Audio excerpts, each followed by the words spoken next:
Good afternoon, I'm Raylene Ramsey.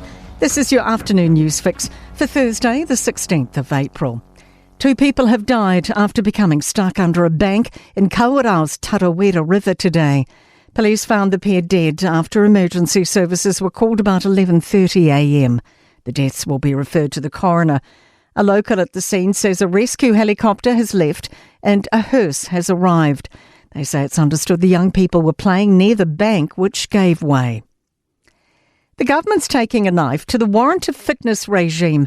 Here's political reporter Ethan Griffiths. From November, cars registered before the year 2000 will move to annual WAFs, not 6 monthly. New vehicles will benefit too, not having to renew WAFs until 4 years after registration rather than 3. The biggest change comes in next year, letting cars registered after 2013 go for WAFs every 2 years instead of 1.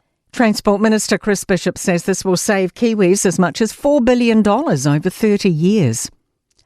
Hopes our housing market stays steady during the fuel crisis. The Real Estate Institute's House Price Index dropped 0.3% last month to almost 15% below late 2021. Prices fell 1.8% annually in Wellington, 1.2% in Auckland, but rose 3.7% in Canterbury.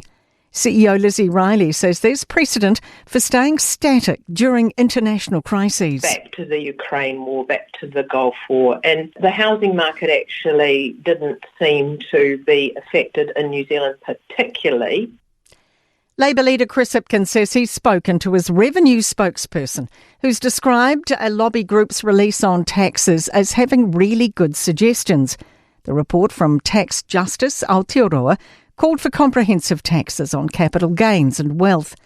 Deborah Russell praised it, but wouldn't say whether Labour's own capital gains tax policy goes far enough.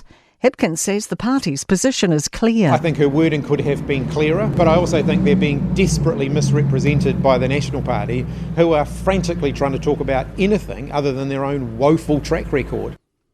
An Auckland man's been sentenced to community detention for receiving $28,000 in COVID support he wasn't entitled to.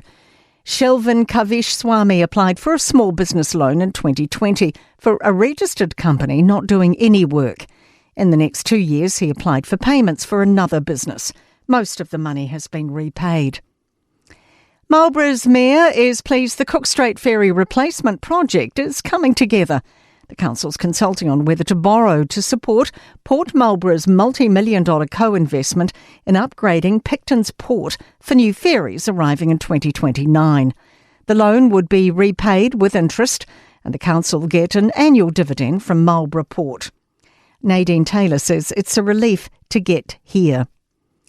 To sport, All Whites captain Chris Wood accepts the effects of his recent knee injury may be lifelong and will need to be managed now and post-career.